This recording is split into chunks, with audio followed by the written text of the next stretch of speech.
This is by Jack Kerouac. Great things are not accomplished by those who yield to trends and fads and popular opinion. Okay, so this is an interesting video for a couple of reasons for me. One, I'm in a dry cleaners in Dublin. A friend works here and I got a key. So on my right hand side I've got all the machinery down the back of the shop. On my left I have out the front of the shop of traffic, and you might be able to hear rain. And around me I have lots of clothes covered in plastic. So don't ask why I'm here. Anyway, so it's about two words that are quite important and relevant to this channel, my website, and all of what I'm doing or where I'm intending to go. So I kind of wanted to explain them. And the two words are the name of the website, Spontaneous Evolution. Now, this is not intended to be political or economics talk, but there is a little bit in it and I'll move on from it. So stick with it. It's not much. I won't put you to sleep. So spontaneous evolution, I chose spontaneous from the term or phrase spontaneous order, which is hundreds of years old, if not thousands of years old.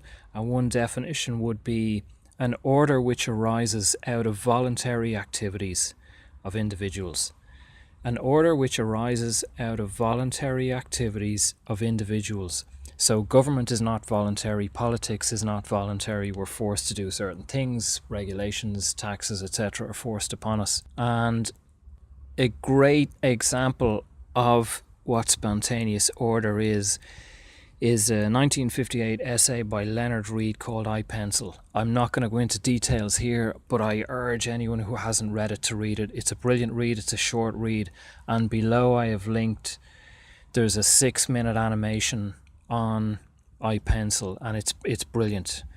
It basically breaks down all the people that are involved spontaneously in manufacturing a pencil. So we've thousands of people. There are people cutting down trees, making the glue, making the paint, mining for graphite.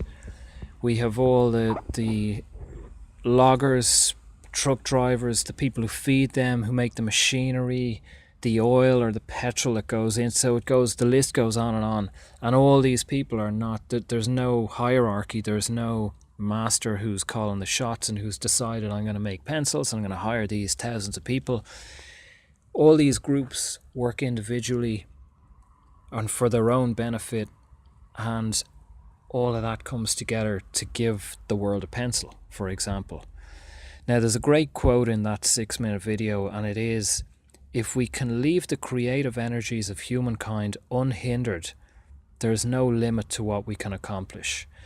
So that's a good point of where I'm going with this. Spontaneity is it's freedom, it's growth, it's inspiration. And the opposite of that, I suppose, is control. Control feeds the lower chakras. I don't know, I think it's the second or third chakra. So it's about oppression, it's about control. It's manifested in religions, in government, in committees, councils, regulations. And it's interesting, if you look at these things, these people, most people attracted to those hierarchies and control systems are seeking control over other people. They want their will enforced. They think they know best for other people. So it's about restriction, it's about control. So what I'm suggesting is that to move on to evolution, we need to get complete with spontaneous experiences. We need to be free to go where we want to go and do what we want to do. To get those experiences, to get bored with those experiences and evolve past them and move past them. So I'm fine with people doing anything once they're peaceful. If you're doing drugs, I don't mind. Once you're not harming people or robbing people, go for it. If it's destructive for you, that's a pity. I'm a drug addict. I'm sober, I think 16 years from drugs and alcohol. I needed to have that experience. I'm still an addictive personality. I need to grow through this. I need to evolve it and figure it out and get complete with it, get to a point where I don't need these things, where I don't need to escape from the human condition. So removing all those vices does not solve the human condition. The addiction or the needs to escape or the pain does not go away.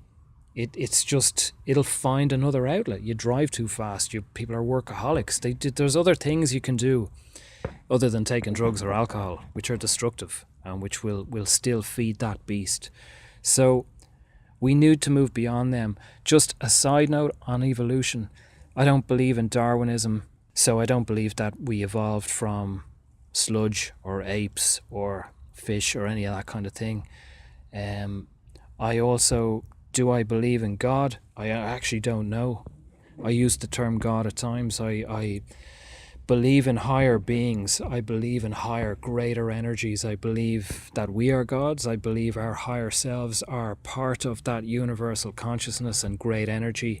Do I believe in higher beings? Yes. Do I believe in lower beings or demons? I do. Sadly, from my own experiences. If you've read my ayahuasca articles, or I'll go into that in another stage. So another part of regarding evolution is that restriction of that creative energy and spontaneity stunts our evolutionary growth. We get stuck. Taking that responsibility away from people, it just results in stuck people, in lazy people, in people that depend on the government or the council or whoever it is to feed them or house them or tell them what to eat or not, what not to eat. You know, what's good. You know, McDonald's is legal. You can buy it anywhere. It's not healthy. You know, there's a lot of drinks on the market, Red Bull, Coke, you know, that are full of God knows what kind of chemicals. They're legal. They're approved by the FDA and so on and so forth. But I don't know if I'd encourage people to use them. And we know, obviously, then that there are a lot of healing drugs, for want of a better word, or plants or chemicals that are healthy and can be used as medicine that are illegal. So that results in people having to take responsibility for what they put in their system and do their own research and grow themselves and take responsibility for that and grow as a result of that challenge. And maybe they get burned or maybe they benefit, and it's a learning experience rather than just, you know, going to your doctor or rather than just leaning on the state to tell you what to do or leaning on anyone. It's not about leaning on other people and asking them, what should I do? It's good to get feedback, you know, can help us to get an idea of where we stand ourselves, but depending on other people to lead us or guide us is just kind of avoiding our own growth. So to finish, I just have a couple of quotes. There's a quote from Friedrich Hayek, who won the Nobel Prize for economics, and he says, "The more the state plans, the more difficult planning becomes for the individual." And that really sums up my point. So in anarchy or in free market economics or libertarianism, it's about liberty. It's about responsibility of the person rather than the state.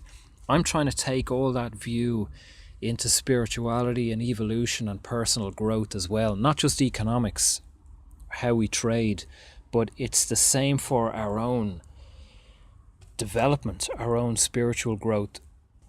And the last quote is from Jack Kerouac.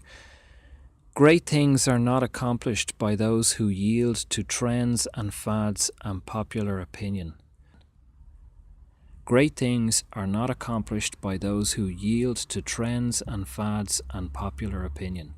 Society, the government, the councils, they move us in a sea of popular opinion. We're housed, we're trapped in that herd mentality. So we need to break out of that if we're to do great things, if we're to find what we're here for and go against the herd and fulfill ourselves and evolve ourselves, conquer our demons and address what it is, what our strengths and weaknesses are, not what society's strengths and weaknesses are. It's an inside job. So that's spontaneous evolution. For the good of your own spontaneous evolution and the good of humanity, subscribe, like, comment, and good luck and thanks.